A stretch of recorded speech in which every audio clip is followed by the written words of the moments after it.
another episode of the Adeptus Ridiculous podcast. My name is DK Diamantes, his name is Bricky, and it's just us today. But before we get into that, if you enjoy today's episode and maybe you want to support the podcast, head over to patreon.com/Adeptus Ridiculous, where you can get access to the Discord, bloopers if they happen. $15 tier gets you access to all of our posters in crispy HD digital form, and you can follow for a free trial. You will need a credit card number for that, and also you can follow on, what is it? It's Google, it's Facebook, it's a bunch of different platforms. You should check it out. Patreon.com/Adeptus Ridiculous. And speaking of that poster tier, I heard rumor, Shy, that maybe we have a new poster to terrorize Bricky with. See, the last one wasn't very terrorizing, so I'm not sure if this one will be more terrorizing, like the scales need to be balanced, which is topical for today's episode, but we can get from there soonish. I think terrorizing is the right word, because it's the season, right? We're in October, and, you know... well, okay. If Shy has any, is there an... Oh! Well, that's not bad. Okay. It's not bad at all. It's a good poster. Necron supremacy, and it is very Halloween vibes. I figured you'd probably like this just because it was Necron themed, but... You know. I do. I won't lie. In our first year, or maybe it was the second year, of doing all this stuff, the Necron poster way back when was the highest selling one. So a little bit of skin never hurt anybody, except for the people whose skin it was. Yeah, well, yeah, it definitely hurt somebody, but somebody definitely got hurt. But yeah. That's besides the point. That's besides the point. It's Necron supremacy. It doesn't matter how you feel. It matters how they feel. And they feel nothing, but that's besides the point too. Well, hey, patrons, if you are a part, go ahead and snag your free poster. You know, get yourself your download now. But if you like a physical version, you can go down to the description and go to orchidate.com. Check out the Adeptus Ridiculous section under content creators, and bada bing, bada boom, you can snag yourself a brand new flayed poster. Finger looking good. And also, don't forget to read False Gods. That book club will be this month. We will make sure it is this month. We promise you it will be this month. So we will make sure it is done this month. Okay. October shall be the False Gods month. And not the False Promise on Book Club month. Indeed. Though there maybe we'll even double it up. Maybe we'll have 2 book clubs. Sort of, kind of. Ooh, I know what you're talking about. Secrets. Ooh. Speaking of secrets, DK, you cannot hide them. Oh. No, I mean, it's true, I'm not great about hiding secrets, because I get too excited, and I need to tell someone about it, and I get really antsy about it. That's true. But I feel like I haven't revealed anything too crazy. Ever? Have I? Ever? Well, maybe not ever. But like, what are you getting at with this? So, well, naturally, here is your quote, and we can get at it as we go. Oh, no. Part of me was hoping it was like, oh, this is a Keeper of Secrets episode, because you can't keep a secret, but Incarn can. Incarn? Wasn't that like the Keeper of Secrets in the fantasy episodes or something?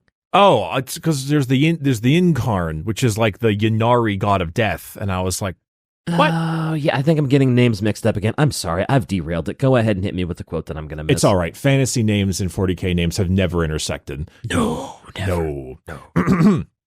You have been judged guilty of violating the Lex Imperialis. This is the law of the Emperor's realm. It is his law. If, as you so loudly claim, I have erred in my judgment, he would strike me down where I stand. If you were innocent, he would have interceded to shield your flesh from my shotgun shell. But then you would stand guilty of wasting my ammunition. Be thankful I have saved you from committing such a crime. Oh, boy. Oh, boy. This seems like some Inquisition stuff. This seems like some, I don't know. It seems like some Inquisition law-breaking nonsense to me. Yes, that was my other quote that I had in mind, Shy. It goes, of course I know who you are. You were the governor here until you turned your back on your rightful ruler. Now you are dead. Oh. So is it... I want to say Inquisition, but like we've covered the Inquisition ad nauseum. You're very close. Is it a specific Inquisitor? It is not. Is it an Inquisition, like, law, rule thing? You're saying words that are somewhat correct, but it's just words. I'm just going to take the L on this one and just, right. What are we doing? So you're not like you got your head in the right place, but I'm tiptoeing a little too much. You think about law. Law? I am the law. I am the law? The Clash, I fought the law and I won? No, it's Sylvester Stallone. Oh. Sounds like whenever man, see that Judge Dredd. Oh, we're doing the what are they called? They're the obvious Judge Dredd ripoffs. There was an episode where it was like, oh, watch the movies because they're like wow, 40K, and we watched Judge Dredd. What the hell are they called? Okay, here. All right, I'll save you if you can tell me this. What Legion number is the Iron Warriors? 5. Holy. We've lost him, chat. We've lost him. Man. We've lost him, viewers. So, okay, a couple things. One, they're 4. And 2... I was so close! It doesn't mean anything. And 2, the Adeptus Arbites. No! It's even the Arbites next joke! That's the one. That's the one. No. So I knew you had your mind set when we did the Judge Dredd, but I knew you lost the name. I did. I completely lost the name. I knew that they were Judge Dredd ripoffs. I knew we had talked about them because there was an Arbites that followed around. What was it? Eisenhorn?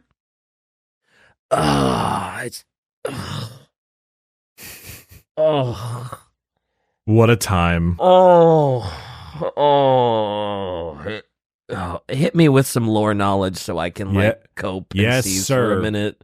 Yes, sir. The Adeptus Arbites, often accidentally called the Arbites, which is not how they are pronounced. At least not that I'm aware of, unless Games Workshop is lying to me. They might be. The Adeptus Arbites are the law of the Imperium. However, their law type thing is a bit different depending on who you talk to and who you ask. Because there's a lot of versions of the law in Warhammer. So like when you were like, hey, the Inquisitor, it's like, oh, well, that's not entirely like too far off. Because they are sort of the law, but not quite the same way the Arbites are. Right. And because Inquisitor, when you think the Inquisitor, it's in the name, right? It's like, it's more of like the secret police, the KGB, the SS, something kind of like the underhand of the things, going out and seeking, they're inquisitive. You think of like FBI spies that are just doing undercover work and they've got the criminal in their sights, but they just need to see them in the act, and then they'll strike and strangle you and just, put a silencer to the back of your head and do the deed that needs to be done. Whereas, like, I always thought of the Arbites as just sort of the military police type of thing, right? Somewhat, but a little bit more credit is due. Shai put a pretty good scale here. So if you had like the enforcers, aka a local, not PDF, but a local law, you'd have the local enforcers on planet Sigma Balls Prime, right? Okay. Whatever. Those are the enforcers there, the Sigma police, whatever the hell. Mm-hmm. The Inquisition is the Gestapo. They are the sanctioned Terra galaxy-wide. The Adeptus Arbites are like the FBI. Okay. So they are still a rarity. But, you think about currently in, let's say modern day, let's say like modern day America, right? Mm-hmm, mm-hmm. When you have your thing, you've got the local sheriff who's like head of the town, and he's the enforcer. And then the FBI come in, and it's like, the feds are here to handle it themselves. Mm-hmm. Yeah. You need a little extra help. You need the big guns. And the Inquisition is some like CIA spy who was there the whole time. Okay. It was kind of all around. So yeah, the Arbites, they are basically just not basically the FBI. They're better than the FBI in a lot of ways, but they are that level. They're a strong like arbitrator. They are not military police, but they are detectives, they are police, that they handle things at a higher level than the local law does. Right, but not quite an inquisitor. No, an inquisitor has unrelenting power. Yeah. It is the highest like form of basically any power in the Imperium. Okay. Even they can boss around Space Marines sometimes if they get away with it. Depends on the Space Marine and depends how willing to listen they are. Like, it's cool to note that when you have the Arbites and stuff like that, they often have a precinct. It's called a precinct fortress. On most worlds, it's like it's the precinct, Yeah, it's the police precinct. Well, not police. It's the FBI precinct, but yeah. And what's hilarious about it is it's almost always placed directly in a spot that is visible by the planetary governor to always remind them, hey, they're right there. Yep, you report to us at all times. We are always watching you. So I'm sure you're going to mention this, but is there like specific Arbites factions for like each planet, or is it just like the wider Adeptus Arbites and they all have sort of the same jurisdiction no matter what planet they go to? Because I know Inquisitors just kind of have, like we said, they have like galactic jurisdiction, right? Yeah, so they have one office per sector, which is about, like a main office per sector, which is about, as Shai says, about 80 worlds. Oh, sorry, Shai, I didn't see that. My bad. It's all right. We always ignore Shai when she's mean to us. So, no, we don't always ignore her. Come on. You're right. We try to. No, but unironically, they obviously have precincts in the various worlds and stuff, but they have one main office per sector. Okay. This, of course, now you might think like, okay, sure, they have like the office there, but there's like the planetary governor. There's like those kinds of folks. Mm-hmm. None of them are above the Arbites. Much like how the mayor or the governor or the president is not above the FBI's jurisdiction. Like the FBI, well, to an extent, but like at some point the FBI is like, well, if there's a problem here, we're investigating. Okay. And well, I guess we're going to talk about this when we talk about like how they recruit and stuff and what they're all about. But how upstanding are the Arbites usually? Like, Inquisitors are not beyond corruption for their own like material gain. Are the Arbites like that, or are they a little more on the no, we're upstanding, you can't buy us, you can't corrupt us with like the promise of more power? I think it's hard to describe. So I would argue that they're very upstanding, very upstanding. The difference, though, is that Inquisitors have no real rules in place for them outside of other higher level Inquisitors and the Lords on Terra. Whereas the Arbites are specifically like part of the law under Inquisitors. Right. Okay. So Inquisitors don't more really answer to anyone, so they're more susceptible to it. Where the Arbites have to answer to a higher law, and they're like, well, we. It's harder for them. I think susceptible to it might be the wrong phrase. Like Inquisitors can be a bit more radical in their ways of doing things. Mm-hmm. But being more radical is just like, that just depends on the kind of Inquisitor you are. Whereas the Arbites, no, they are hardcore, unbroken, I am the law. Yeah, and Judge Dredd looking acting guys, yeah. They are literally judge, jury, and executioner. Like they are every branch. Let's go. I have always really liked the Arbites aesthetic. And the design and just I love the Judge Dredd movies, of course. I'm going to love everything I'm hearing about the Arbites, of course. I do love that they've changed their aesthetic up a little bit, and in my opinion, for the better. Yeah. They still have the open mouth thing. They still have the exposed jaw. They still have the single red eye slit. But like you could see the new that's new art right there. Mm-hmm. The Imperial Aquila is over them. They got the one gold shoulder pad. They have like the top knot or kind of like that Roman crest or whatever. Yeah. I like it because you can see that it is inspired by Judge Dredd, but it's not just like a carbon copy. Because the old ones kind of felt a little carbon copy-ish. And I know like there's like some history between like the developers of like Warhammer and Judge Dredd, and it kind of sort of was technically their asset anyway, but it's just like they melded a little too close. And these are like, oh, the inspiration's there, but hey, that is like, it's a cool GW thing. It's definitely been 40K-ified. Yes, exactly. But anywho, so the Arbites were around minimum Great Crusade, various compliant worlds. They kind of went up and down through the time. They lost quite a few of them during the War of the Beast, which is when the orcs attacked Terra, which is pretty crazy. Yeah. During the Age of Apostasy, the Arbites were under the control of Doge Vandire, which... not great. I'm not going to lie, I just naturally said Doge Vandire because I'm just so used to it. I heard it and I was just like, "Yep, that's what we call him." And that's his name. It didn't even register with me as a mistake that you made. And then after that, Guilliman came back and he did something called the Primarch Scourge, which is when Guilliman basically had a giant brutal purge on Terra, killing all of the horrible corrupt lords. And as well as hundreds and hundreds of Xenos and Chaos cults, among other things. Based? Yep, pretty based. Yep. In fact, 4 of the High Lords of Terra were removed. Master of the Ministratum, Patronoval Envoy, Speaker of the Chartist Captains, and the Ecclesiarch. And also one of the Master of the Astronomicon was killed as well. Guilliman really kind of cleaned house. It was pretty cool. Yeah. When you say removed, you mean removed or like 40K removed, like removed from this mortal coil? I'll leave that to you to determine. Okay.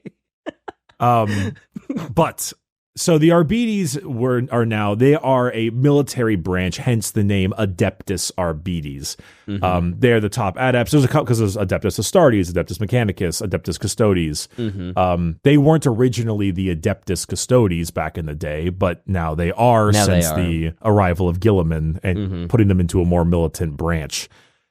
Okay. I forgot they were called before. I think they were just the Custodes. Yeah, I've heard them called just the Custodes, so yeah, I'll go with that.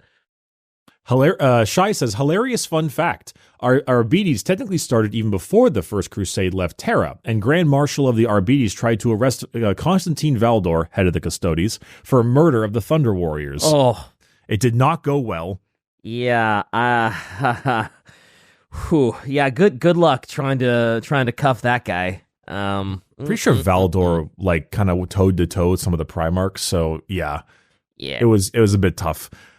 But of course, the one major and important factor that goes with the Arbites is that they may sometimes act like inquisitors, as in they will go to a planet, they will use their detective work, they will find the people responsible for X, Y, and Z, and then after doing so, they will enact whatever judgment is required.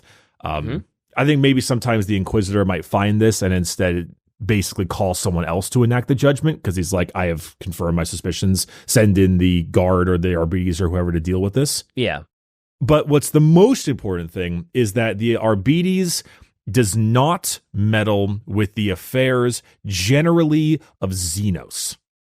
And also very rarely of the demonic. Now, sometimes they do. Okay. But like, they care about Imperial law. That's the main thing. So, granted, the War of the Beast definitely had a lot of orcs and stuff like that going on. Don't get me wrong. But for the most part, is this planetary governor a corrupt piece of shit? Yes or no? Yeah. Did X or Y happen? And like, is this the fault of the governor? Is this the fault of people under the governor? Is there a gang going around in this hive city that's really causing issues? Now, it can occasionally go in between, such as, like, a chaos cult. Yeah, I was about to say, sometimes there's got to be a little gray area because we have seen and read several governors that have been maybe corrupted by chaos. They have a little cult. They're doing a little side Xenos artifact business. So yeah, I'm sure sometimes there's a bit of a overlap, little in between, but by and large, they deal in the affairs of the Imperium. You want to read what Shai posted? It might help a lot. Oh, sure. Murder, theft, abuse, or slavery and nonviolent interaction with Xenos are considered inconsequential unless they affect the interest of the wider Imperium directly and are perpetrated against Imperial officials or somehow fundamentally threaten a world's security or safety and thus its ability to pay its Imperial tithe. Okay. So I guess you could also say that much like the Imperium, you can never escape taxes. Murder, I love this. Murder, theft, abuse, slavery, non-violent interactions with the Xenos are not important enough for any of the Arbites to take into consideration unless it affects the world's security against all, aliens or whatever, or their ability to pay taxes. Murder, theft, abuse, slavery, and nonviolent interactions with Xenos. Inconsequential. Sorry, honey. I can't do anything about this. You may have been sold as a slave, but, as far as I'm concerned, the governor sent in 20% more guardsmen in the last tithe. So, As far as I'm concerned, he should do it more. Yeah. Oh, damn. I hate it when my wife gets sold to slavery and there's nothing I can do about it because our tithe is doing really well. Shoot. It's like... I mean, obviously, if they found some of these things, it'd be a problem depending. But genuinely, it's like, oh, we're being invaded by orcs. Can you still pay the tithe? Yes. Not my business. Not my department. Sorry, that's above my pay grade. Yep. Sorry. Go ask the Ordo Xenos. That's not my deal. Mm-hmm. And then, of course, go ask the Inquisition. And they're like, no, thanks. Yep. Send a letter to the Administratum. I'm sure it'll get through in a timely manner that could totally be useful to you. It's a fantastic little bit of humor there because it is basically just like, what is their department? And that is it. Now, there are the occasional overlaps. A chaos cult will affect the tithe and other weird things like that. Heresy, because there's always a chaos cult in the lower decks of the Hive City. Oh, yeah. There will always be one. Or a gene stealer cult. Exactly. Gene stealer cults, another 100% thing that would fall under their jurisdiction. Even though it's Xenos, it is heavily affecting the city and heavily affecting the tithes. Yeah. Okay. Especially if the tithes are purple. It's like, the tithes suddenly sprouted. All of the tithes we were going to send you suddenly turned purple and grew an extra arm. Think we better send in the Arbites for this one. This one might be a little sus. Yeah, something happened. Don't like it. So, for the most part, that's where their jurisdiction kind of falls under. And they are, I shouldn't have to even say this. They are ruthless at their options. Oh, yeah. Absolutely ruthless. They pass the judgment however they need. The thing is, and this is the part that I think is hilarious, they have something called the Book of Judgment. Is this a great book of grudges? Not quite. Actually, I gotta show something real quick while we're here. Okay. Show. The Adeptus Arbites logo. Let me find it. There it is. Found it. It is I've seen this before. It goes so hard. Ooh, I haven't seen this before. Oh, that okay. That's a great logo for the Arbites and what they're all about with the fist holding the scales of justice. It's really okay. Good. That does go really hard. Yep. Okay. But so obviously they act as all the kinds of judge, jury, executioner, so on. But the Book of Judgment is the main legal code of the Imperium enforced by the Arbites. It is collected over centuries and it has actually centuries ago spread beyond the confines of a single volume of book. In fact, because it embodies every decree ever passed by the High Lords of Terra. Some decrees are so ancient that they were written upon parchments of human skin, inscribed in a tongue no one knows anymore. Oh, so the first pages of the Book of Judgment are just on human skin, and nobody can even read them, and it's just kind of an ancient artifact because, well, it's in the book. So you know how I mean, to me, it's been, well, that part is pretty Night Lordy.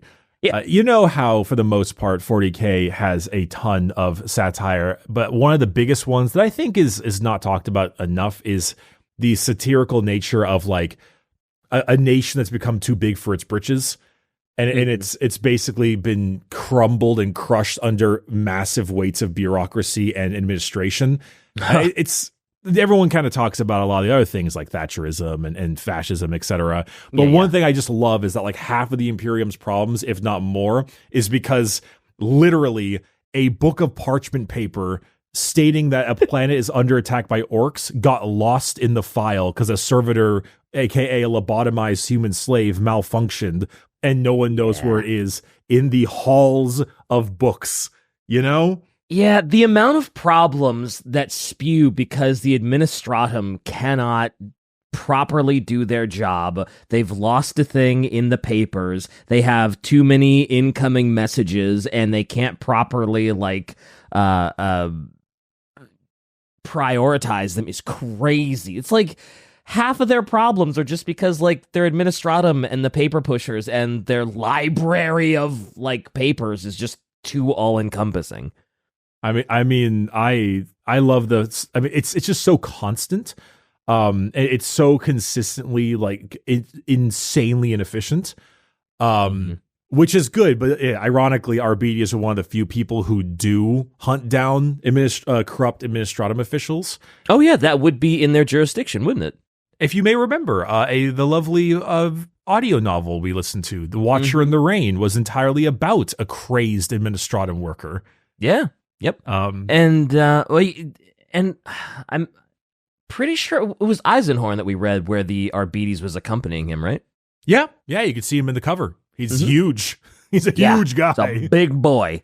Yeah, he's got all this stuff put on him. But regardless, though, the Book of Judgment, because of, well, to go along with what I was saying, the Book of Judgment has every day hundreds of new volumes added and encoded upon holoscript into it that fill up the shelves of the Hall of Judgment because some new law is made or adjusted in some area in somewhere in the 1 million worlds of the Imperium.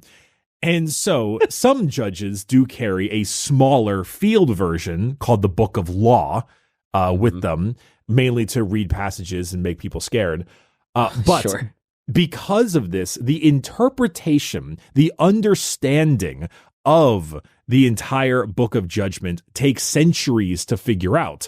Oh, yeah. And because it's nothing but consistent backwards bureaucracy and figuring out loopholes and adjustments and changes in law to specifically say allow an incarcerated person to stand trial, should they ever even have a goddamn trial, will most likely take too long to figure it out before the death of the person.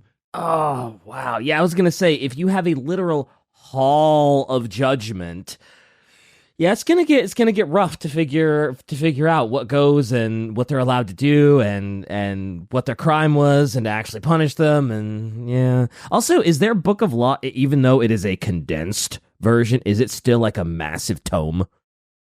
I'm pretty sure it is. Hold on, let me figure it out. Because they have the whole Hall of Judgment, like whatever. Like they have a whole, probably like several giant rooms dedicated to all these laws. Like even if you condense it down as much as you can, they're probably still carrying War and Peace around on their belt. Do they carry it around on their belt? Oh yeah, there it is. See it on her hip. Wait, are you sure it's not a holster, Shy? I mean, it looks like the spine of a book. To be fair, it does on her right side. Your left? Well, my left. I think it's a holster. I think it's a holster for a pistol. Oh, is it? It kind of looked like the spine of a book to me, but that could just be a big ass pistol. True. I think it's just like a similar leather thing. But there is a Book of Judgment in 40K, and it is a big ass book covered in God knows what. Yeah. So yes, it is. Okay. But the Book of Law is the small one they carry around. Right, but is that one still equally like big because it's still No. Okay. The Book of Judgment is technically reserved in the Halls of Judgment. It is the size of like a library, if not significantly larger. Because it has been added. There's new pages added every day. Every day, yeah. Okay. But like, imagine this: you are wrongly accused by the Arbites and sentenced to prison for whatever it is, right? And you are trying your absolute best to like undo your punishment, whatever it is. Something. Yeah. The fact that you aren't dead is already shocking. But let's just say you are. If you have anyone who has the ability to properly find the correct legal loophole in order to get you out of your sentencing, that person has to comb through hundreds of new pages every single day added to whatever the Book of Judgment is, going through all of the other books of judgment and things in the Hall of Judgment to find the loophole needed in order to allow you to overturn any kind of sentencing, which, mind you, is already excessively inefficient because the people going back and forth on that jurisdiction probably are different departments that may, who knows, be lost in a warp storm at any point in time, be killed by Xenos, or anything in between, which will then require new people, which then, by the time they maybe find a loophole that actually works for you to get out of your sentencing, you are dead 9 times over. Yeah. Or new pages got added to directly like contradict that loophole. Like, because if new pages are being added every day, there could be a new thing that was just added that supersedes the loophole that you just found, right? If there was ever a better irony on the prison systems of the world, this is the one. Mm-hmm. It's so like blatantly on its nose, and I love it to death. Shai said rogue traders actually employ giant teams of law specialists specifically for this reason. Yep. Because rogue traders are supposed to have unlimited freedom, not unlimited, but a lot of freedom in a lot of ways. And the last thing they want is the Arbites sniffing around. So in reality, often the Arbites, I'm pretty sure rogue traders often like they have an Arbites around. They'll be like, you can speak to my law specialists. Here is the team. And it's like 400 Mechanicus. Right. And I was going to say, like, if you wanted someone to comb through all of these laws, you would want a Mechanicus, right? Because they'd be the most efficient at it. They would be very, very efficient at it. Also, at some point, I imagine that the Arbites are just kind of like, fuck this, man, whatever.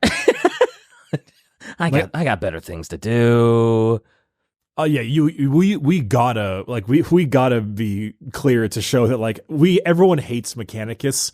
I love that part of the Space Marine too, where every single time a Mechanicus person is around, all the Space Marines are like, not again. Get out of here, Mechanicus. Like, what do you know? The Mechanicus are poking around in Xenos nonsense that they're not supposed to touch. What a surprise. Typical Mechanicus bullshit. Yep. Is a constant. Also, would you like to read what Shai just posted? Sure. And Bricky also got into how brutal Arbites are. Yes, Imperial law, or Lex Imperialis, is insanely complex and obscure. But to break it is not only to disorder a secular law of humanity's galactic government, it is to violate the immaculate and divine moral order those laws set out as the express desire of the God of humanity. For Arbites, it is a violation of a divine order, and there is no way to punish crime against God lightly. Ooh. Yeah. Wait, like, it's kind of, what was it, how, like, the king... What was that phrase? It was divine rule or something? Where, like, the king is appointed by God? The divine right. There it is. Okay. But yeah, when, at the point, like, the Arbites are not like some of the other branches of the Imperium who don't necessarily fully see the the Emperor as a god, like the Space Marines and stuff. They very often do, but you go think back in like the days of the Great Crusade, and sure, sometimes it gets muddled. The Arbites are very fully like, yes, this is the divine god emperor of mankind, and the Book of Judgment, the Lex Imperialis, isn't the Lex Imperialis the same name as the book that Lorgar had? Oh. Also, since you say that, but before we, I don't know if this is. Oh, No, sorry. It was the Lex, the Fidelitas Lex. That was his capital ship. Mm-hmm. I was curious. So you said the Arbites see the Emperor as like he is God. He is the God. He is the divine God. If you break the law, you are committing crimes against God, and I must punish you because essentially heresy. Is Guilliman a fan of the Arbites? Guilliman, like many Primarchs and those folks, is a fan of the what the Arbites want to do, and but may not necessarily be a fan of the belief system. Gotcha. I'm pretty sure 90% of Guilliman's thought process right now is, oh my God, I hate these people, but I need them to keep operating, because if I disband them, that's a huge problem. That's his big problem, right? Is he sees everything as wrong, but if he dismantles everything he needs to dismantle, it's like, well, congratulations, you've crippled the Imperium, and now any Xenos or Chaos faction is going to swoop in and absolutely crush you. Yeah, that's kind of one of those interesting things to figure out about the Imperium. And one of the big topics of discussion is that, yes, the Imperium survives despite its horrible inefficiencies and terrible totalitarian nature. But at the current moment, dismantling all of those systems is extremely hard, and if in doing so, might cripple the Imperium at the time.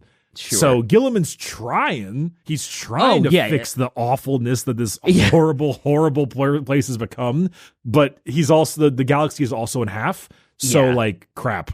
He's doing the best he can, but I wasn't sure if maybe he just kind of side-eyes them a little bit, and he's always kind of a little demeaning towards them because they keep my dad didn't want that. I think that he's side-eyeing literally everything currently.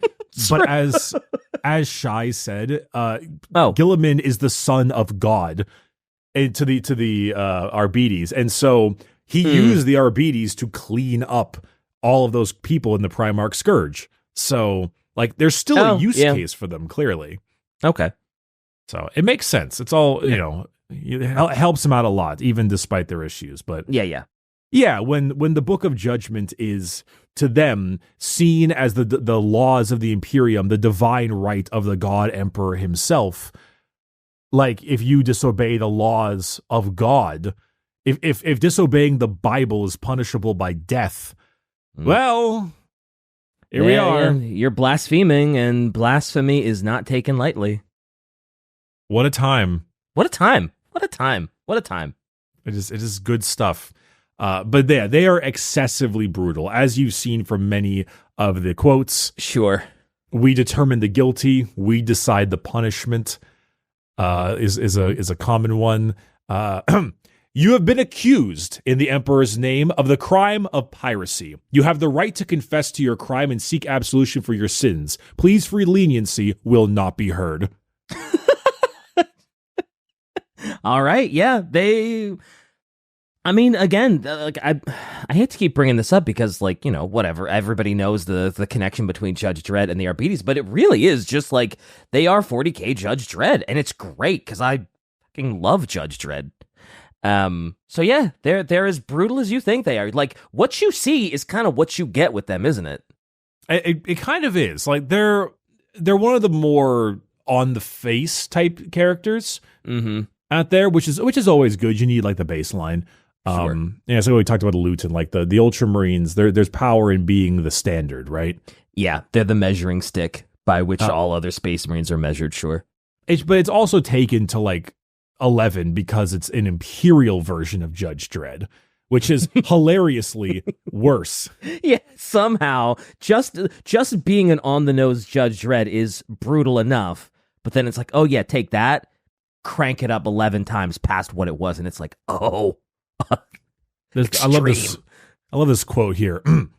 I can also correct you on a point of formal law. We are the Adeptus Arbites, the vessel by which the Emperor's laws have traveled down the ages. We light and keep the beacon of the Emperor's law so that all his Imperium can guide their lives by it. And we see to it that those who turn away from that beacon and cause themselves and others to stumble are made to pay. We determine the guilty. We decide the punishment. I have witnessed judgments of officers of the Navy and of the Imperial Guard and of planetary and system governors. I have twice helped to pass sentence on men and women of both those organizations, some of them more highly ranked than you, Gate Captain. Ooh, that's it's a good threat. Yeah, he's swinging those balls, man. Like, geez, he is just throwing them around, isn't he? Like, you wanna step to me? I have dealt with people that are way more significant than you. I have no problem shelving your ass. Damn, it's good stuff. Yeah, it also adds even more when you look at their general gear.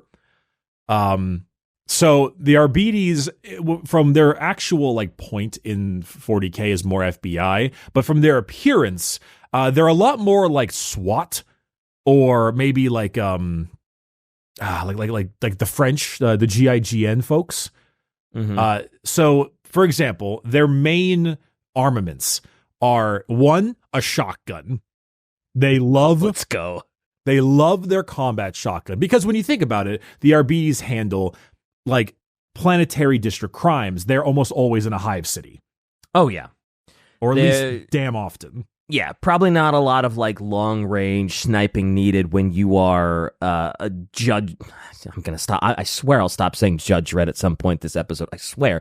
But yeah, when you're like doing what they do, like, you're probably not gonna have too many situations where you're looking to snipe someone from far away. You're probably just in the thick of it, so you probably like shotgun more than anything, riot shields, big clubbing melee weapons, and stuff like that. Yeah, what the hell am I supposed to do with this inside a Covenant ship? Yeah. Very specific reference. I'm sure some people will get it. So shotgun, definitely the big one. The other two, of course, is a giant riot shield. I believe it is called the Hydrophor Pattern Suppression Shield. Wow, that is a lot of pomp and circumstances for riot shield. It is a heavy slab of ceramite that you put behind yourself. It's actually ceramite, huh? Mm-hmm. Oh, that's a good shield then. Yep. There's also the Crusader Suppression Shield, which allows them to combat the powers of the warp. Because it's inscribed with hexagrammic wards, so it's like anti-psyker bullshit.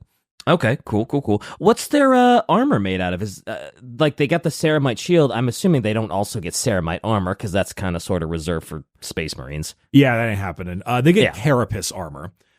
Carapace armor is pretty darn good. It is a step above the standard Guardsman flak armor. Okay. So if we want to go, with Dark Tide armor scaling. Yeah, I mean, if we're gonna go with like a tabletop method here, Guardsmen have a 5-up save with their armor. Tempestus Scions and Kasserkin, and also therefore the Arbites will have a 4-up save. That it's slightly better. Okay. Are Arbites pretty good on the tabletop? Real quick. We'll talk about that in a little bit. They're better than I think people give them credit for. They also just look cool. Yeah. And then, of course, they have, they can have that. They have riot armor, judge armor, different kinds of carapace armor. There's something called Verapex armor, which is actually a loan from the Inquisition, which is very, very cool. Oh, it sounds cool. Cool name. Verapex? Verispex. Verispex. Verispex. Verispex. Sounds super cool. So there's a lot of that kind of stuff. Their number one besides their shotgun, their most primary looking weapon is their shock maul. That thing that Mini has right there. Yep, it is. It is exactly what you think it is. It is a maul that is supposed to be non-lethal. You smash them hard enough that it releases electrical shocks and stuns them. It always makes me think of well, this is obviously Judge Dredd, but I think sometimes of like Minority Report. Though they have like a puking stick, a sickness stick, or whatever it's called. Oh man, I haven't seen that movie in so long. I don't know. When you said stun maul, I don't know. I think it's because I was just watching Demolition Man the other day. I was thinking about their little glow batons, their little stun batons, like the thing that goes wow and yeah, those things.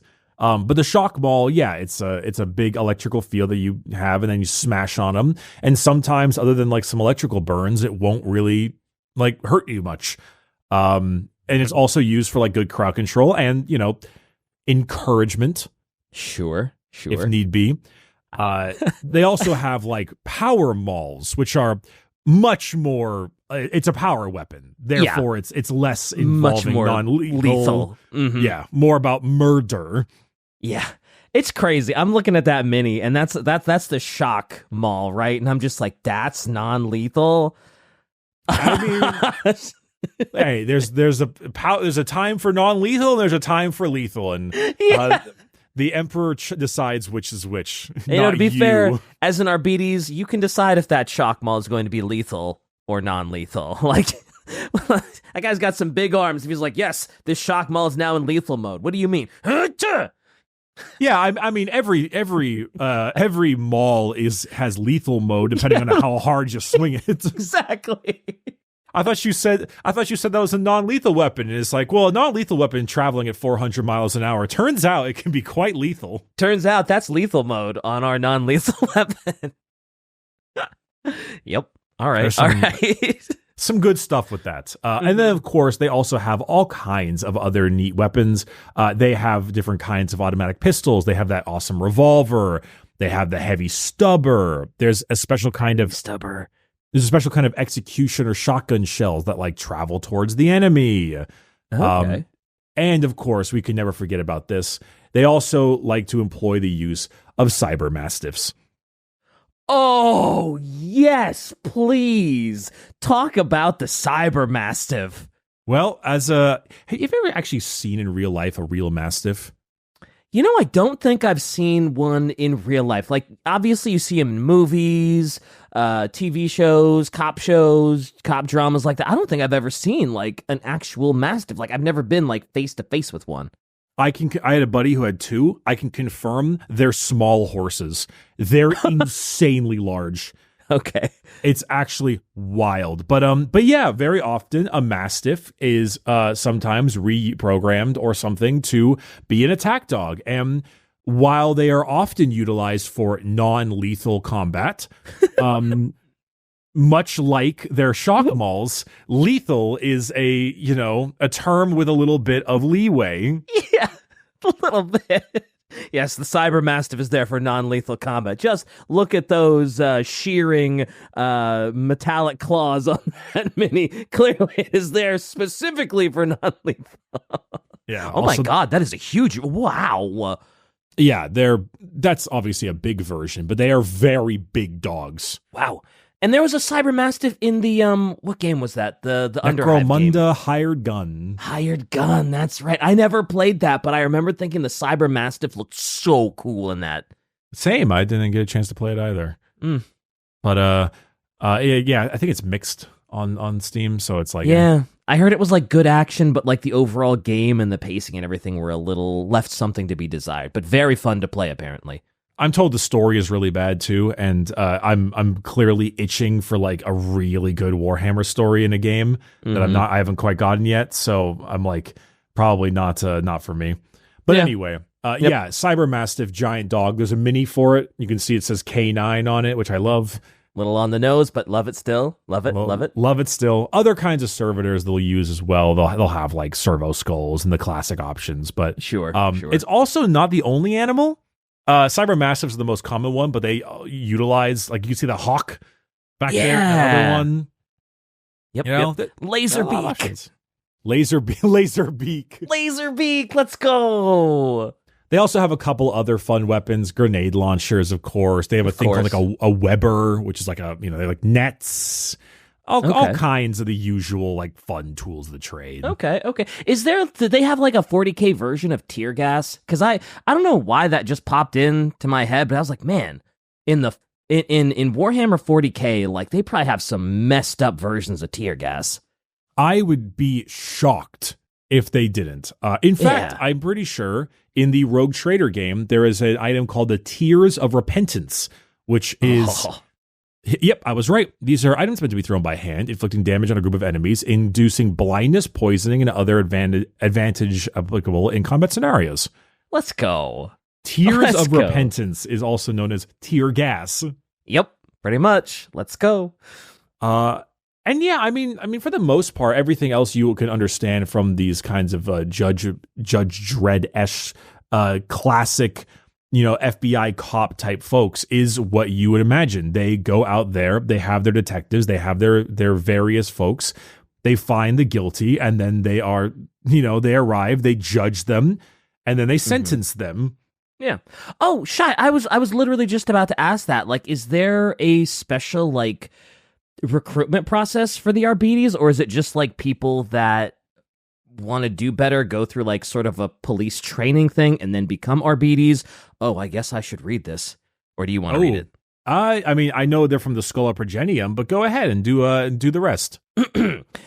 You need to be pretty brutal to survive Schola Progenium, where Arbites are recruited and trained. They actually choose bullies and or kids who force others to follow their orders with their will, and they need to be generally top form, mind and body to join.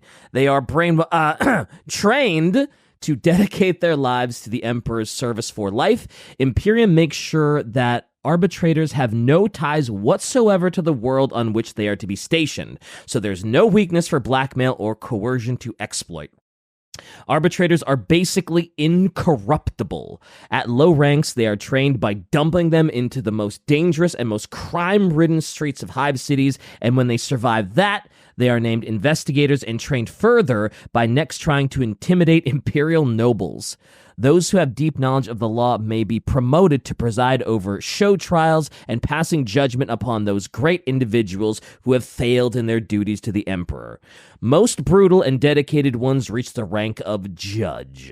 Judge are iron-willed lords of imperial justice who have far-reaching powers, an extraordinary mandate, and influence not far below that of an inquisitor. Wow. So they literally look for bullies to become the arbitrators? They find the most bullying kids, and then they make them the police, Yeah. Look at that.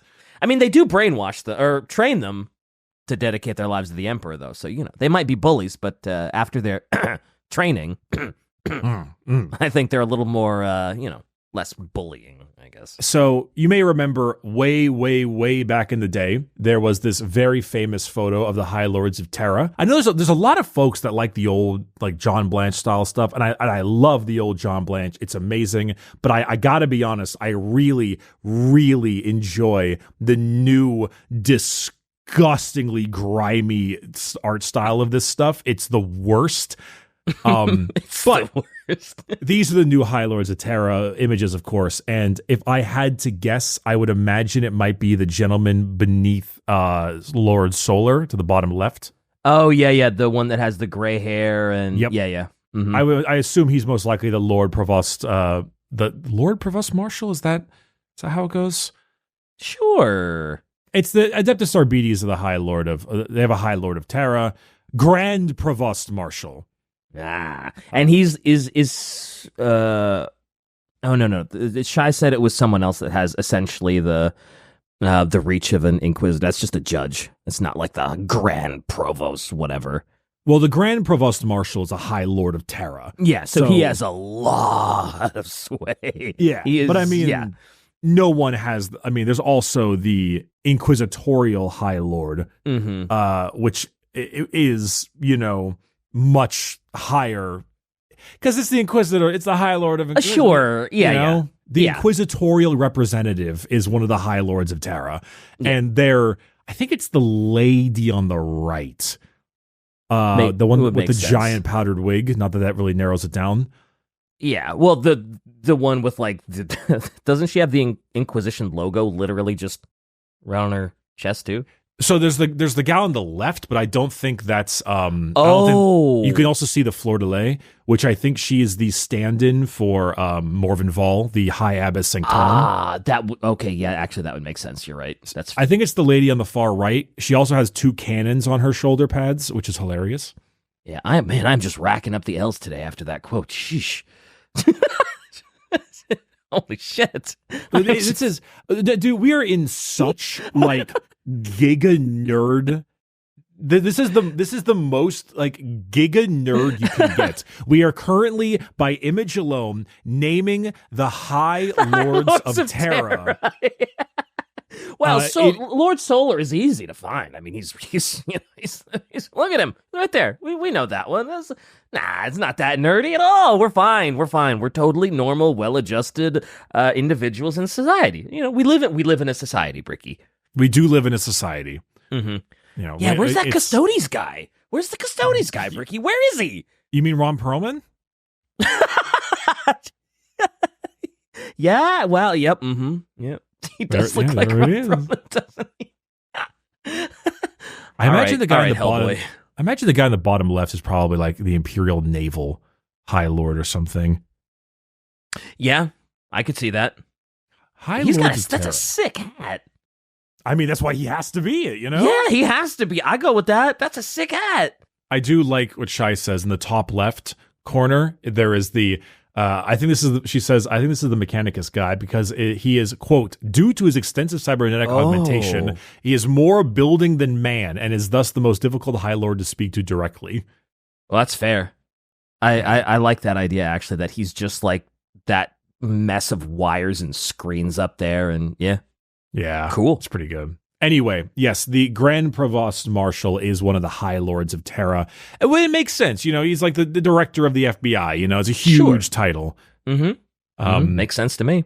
Yeah, it's like the main overseer. He needs to be a big part of it. But yeah, I mean, this is Adeptus Arbites, it's for the most part an interesting thing to note because they're often around in the books and stuff, but they're normally side characters for the occasional... Yeah. You don't get too many, like, this is a book focused on an Adeptus Arbites, what they go through, trying to deal with, like, figuring out the law. Yeah, they're mostly side characters, aren't they? Yeah, they're like in the background of an Inquisition or something like that. I mean, Eisenhorn is the big one that we all know of. But other than that, yeah, no, it's solid stuff. I really like them. I think we're a bit overdue for, well, you know what? Let me check. Adeptus Arbites. There is the Shiro Calpurnia novel series, which appears to be an Arbites one. This was one of the covers that Shai posted. That is an old piece of artwork. Oh my goodness. 2003, 2004, 2006. But then there's the cover illustration of something called Enforcer, which is the one that Shai posted here. And that was the omnibus of the 3 books, so I guess it doesn't really count. Oh, I love that cover of Enforcer. It's a good cover. I am a little surprised there has... I mean, I've said it a million times. I'll say it again. The best 40K books, much like the best Star Wars stuff, is when you take a well-established concept and you 40K-ify it. You put it the paint. And, Buddy Cop is a great option, Yeah, or like it doesn't even need to be Buddy Cop. You could just do like Die Hard with an Arbites in a 40K setting. You could just do Die Hard, yeah. Yeah, just a John McClane-ass Arbites that's just looking for the corruption and fighting his way through corrupt Underhive City, corrupt governor's tower. I mean, yeah, you could literally just make it a 6-hour book entirely about the tower section. Yep. And just keep it from there. Yeah. I don't know. I feel like the Arbites it's a fun thing because they're certainly very, very like unmoving. And that's always the biggest problem when it comes with any kind of 40K thing, is that it's hard to have any character nuance because all of the characters are all religious zealots. Yeah. And so it makes it really difficult. It's actually why I think some of the best books are the ones where that's not quite the case. Like Infinite Divine, for example. It's why Inquisitors are so often used, because they have the jurisdiction to do stuff. It's why Rogue Trader was the perfect thing for a game like that, because they have the ability. Yep. Arbites are pretty unflinching, so it might be a little tough. But also, what's the Shai buddy cop story called Flesh and Steel? It's about an Enforcer cop and an AdMech cop forced to work together. That's just Detroit Become Human. How many stab wounds? 28. Yep, 28. 28 Stab wounds. Yep. Flesh and stab. Oh, wait a minute. Is this one of the like somewhat same series as like Bloodlines and stuff, where it's like in the same planet but not the same Oh, well, I gotta read this now because I love Bloodlines. I was gonna say, if it's Bloodlines related, that is your cup of tea. I was expecting Bricky to just be like, guys, False Gods off the table for now. We are now going to be reading Flesh and Steel because it is a Bloodlines book, and that is my favorite. I love these. Goodness gracious! All right, that's good just stuff. Another thing for you to read. Another thing for me to read. Congratulations. That's all I got for you today. Hell yeah. The general concept and care of the Adeptus Arbites. Okay, cool. They're a little different than what I expected. I guess for some reason I didn't expect them to be so like, oh, the Emperor is a god, his divine light. But it makes sense for like a 40k FBI group to be like that. So yeah, I dig it. I like them. I still like them. Still love their aesthetic. Love what they do. The Hall of Judgment is ridiculous and stupid in just the most perfect 40k way. But yeah, I dig it. Hell yeah. Hell yeah. The governor demands. He demands the demands of the law come first.